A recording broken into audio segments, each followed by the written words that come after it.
Okay. Sub-involution. Concepts of sub-involution tayo. From the word itself, involution is the root word. Pag sinabing involution, it goes back to the normal anatomical position.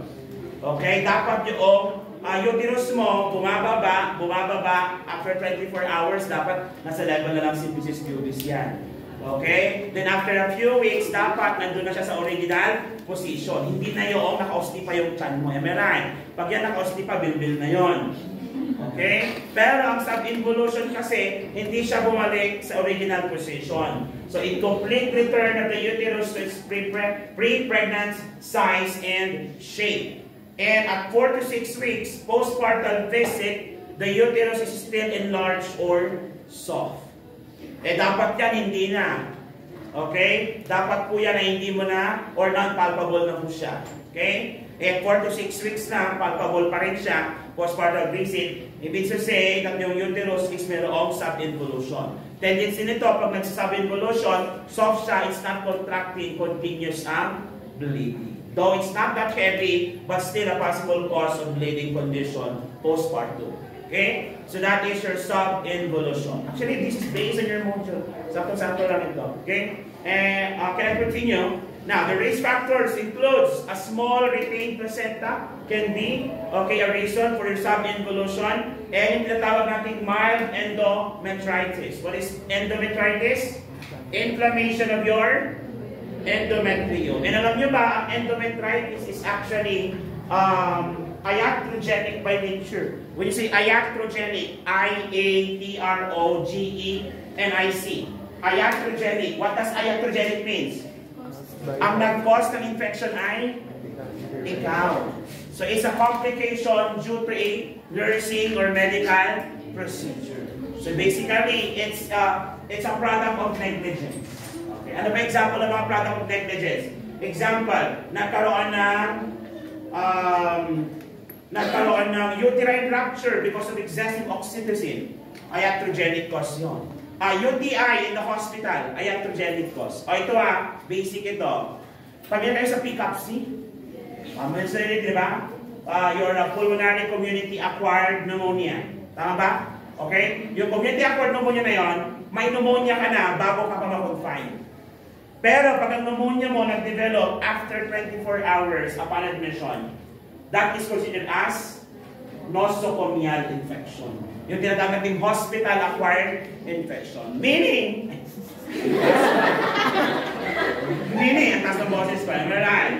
Meaning, may problema sa environmental status ng hospital.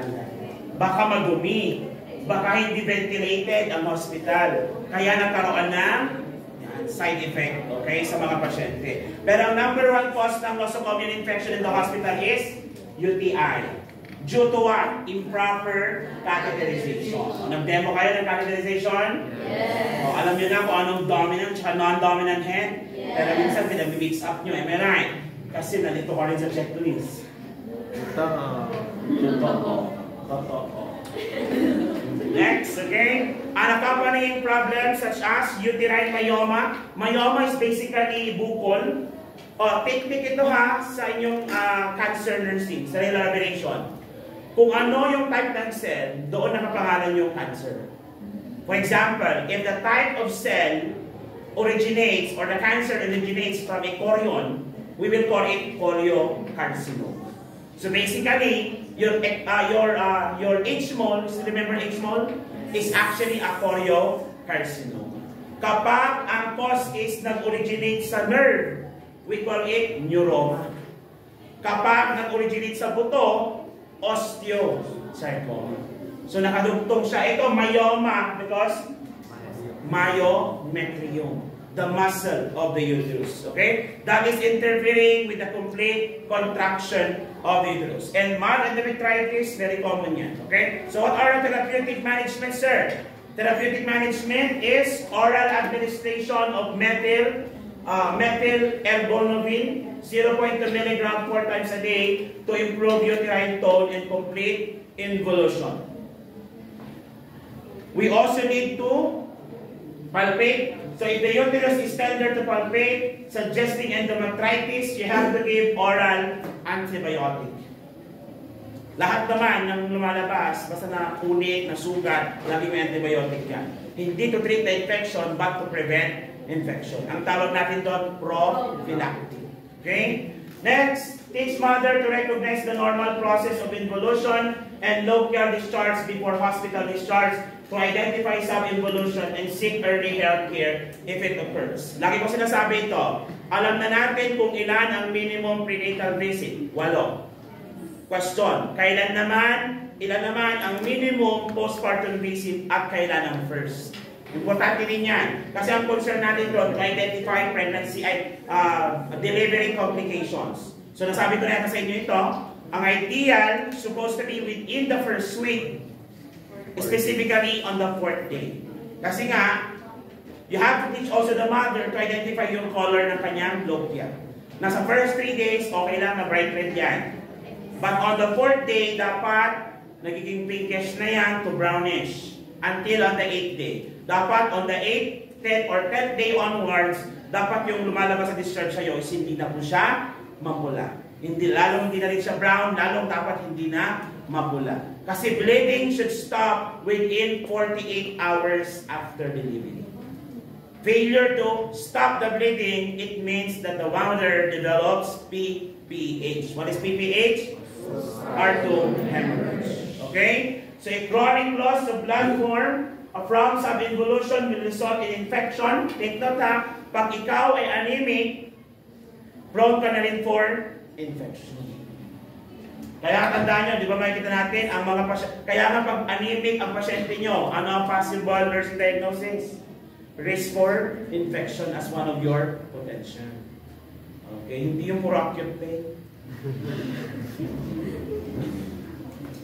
Okay, the lack of energy, anemia can also lead into what? O ano yung pwede natin kuhan dito? Sige nga, magbigay na ako ng idea sa mga kan kasi minsan kakalimutan ko magbigay ng mga nursing diagnosis na possibility. O ito naman, kapag may anemia, okay, anemia also relates into what actual problem? Activity intolerance. Because blood contains the oxygen. So the more you move, the more you consume oxygen. So kapag ikaw ay anemic, madali kang mapagod pag galaw ka ng galaw. Okay? Kaya may lack of energy. Kapag nakita nyo si lack of energy, yan na yun. Okay? Pag sinabi ng pasyente na anemic siya, sabi niya, ang dali kong hingalin. Yan. Meron ka na nursing diagnosis, activity intolerance related to, yan, related to, wag mo ng anemia, activity intolerance related to increased oxygen consumption, okay, secondary to anemia. Okay, secondary to anemia. And conditions that could possibly interfere with the infant bonding.